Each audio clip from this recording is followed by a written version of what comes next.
Guys, that's right. I'm here in West Medford on Iowa and Narragansett streets, and so far we have very limited information, but here's what I do know. Dave, Trish, police say to avoid this area. Now, as you both mentioned, a tractor trailer carrying 4,500 gallons of liquid oxygen rolled over right here on Highway 199. As soon as I got out of the car, I actually almost tripped over this, but this little piece of trash doesn't even cover what the neighbors are dealing with. That's right, a very emotional day here at the Del Norte County Airport. This is where the plane originally took off with 4 people on board. There was a pilot, a patient, and 2 medical personnel. I'm just going to step behind the camera right now to give you guys a better look here of what's going on. So as you can see, this is not a rural area. There are plenty of homes that line this hill. Ariana, is there a certain problem area? Yep, right here at the Middleford parking structure. Now, I just got here a few minutes ago and was talking to a man who was picking his wife up from work, and he says the crime up here is ridiculous. Hey, Dave, that's right. I am out driving with Sergeant Don Lane from Medford PD. The owner tells me that it's not the road that's dangerous, but sometimes the drivers can be. He says he hears drivers speeding up and down this road all the time. These 12 dogs regularly pull up to 800 pounds, and they travel at speeds up to 25 miles per hour. Check this out. Team up. Woo! And apparently I'm back in, so that's right, suckers! With your connection, live in Medford, Ariana Rakhshani, News 10.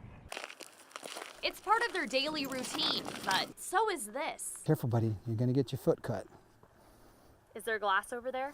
Yeah, there's some broken glass all through here, in fact. Peter Grant moved to East Barnett Road 23 years ago. He says this has always been a problem, but it's getting worse. Boy, almost every day there's stuff that's dumped here. It's not just trash. I've witnessed drug deals. Robin Miller says she's seen suspicious activity while on her walks. We stop and tell them that it's time for them to leave, and if not, we'll call the police.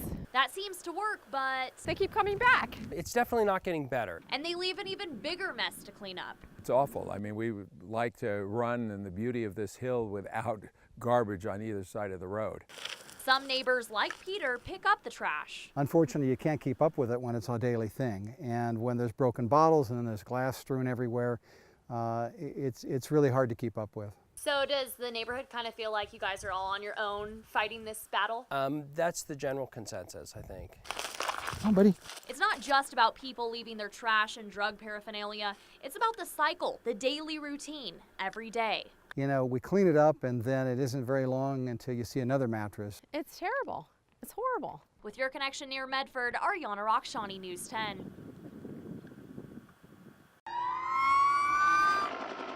It was hot, it was fast, and it did a lot of damage. The Redwood Highway fire sparked and spread in minutes. Rick D says he saw the whole thing. It was about 100 yards, about 150 yards from us, so we weren't sure which direction it was going, and where it was going there was going to be dry grass. So we got out 2 hoses and watered down the lawn. He was at a friend's yard sale. Unfortunately, Mother Nature was in their favor. It was traveling so high it had gotten the trees, and there really was nothing that we could have done if it would have got there. As fire crews tried to drown the fire, Chelsea French tried to keep everyone hydrated. There you go. There you go. How could you not? You know what I mean? Please save the area. You know, there's a lot of people's homes that are probably going to be jeopardized at this point, and I want to be a supporter of my community. People evacuated their homes, but one put on his boots instead.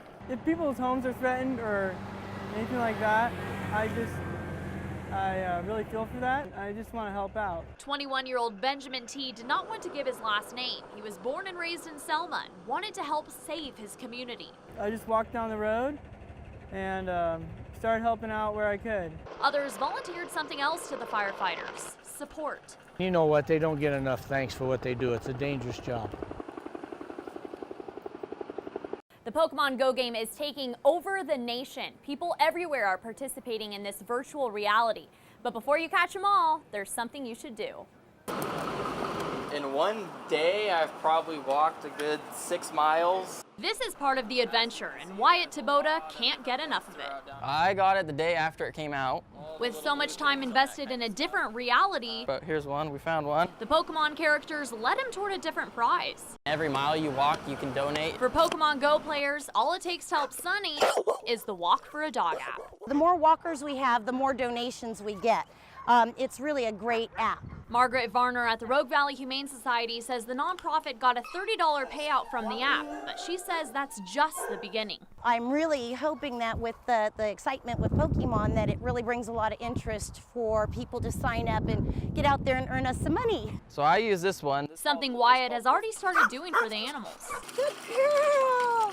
I just think it's a really good opportunity while everyone's out to make a difference and actually have people like, maybe try and give back a little bit. A virtual reality game making steps to change these animals' lives. With your connection in Southern Oregon, Ariana Rakhshani, News 10. Well, it all started with a day of fishing on the Illinois River, and right before leaving, a man found dozens of letters from the 1940s. It's almost a fairy tale with hopefully a happy ending.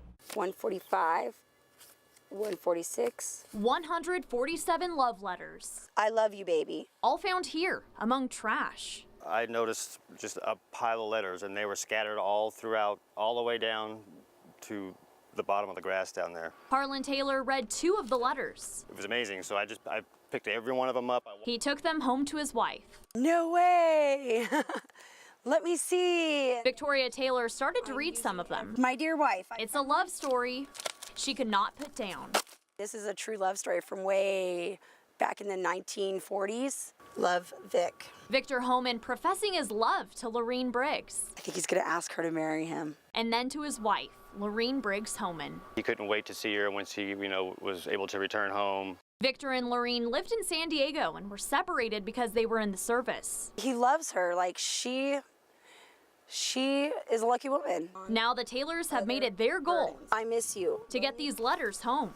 They do need to go back to the rightful owner. Just as Victor claims his love is forever. Disfigure those kissable lips.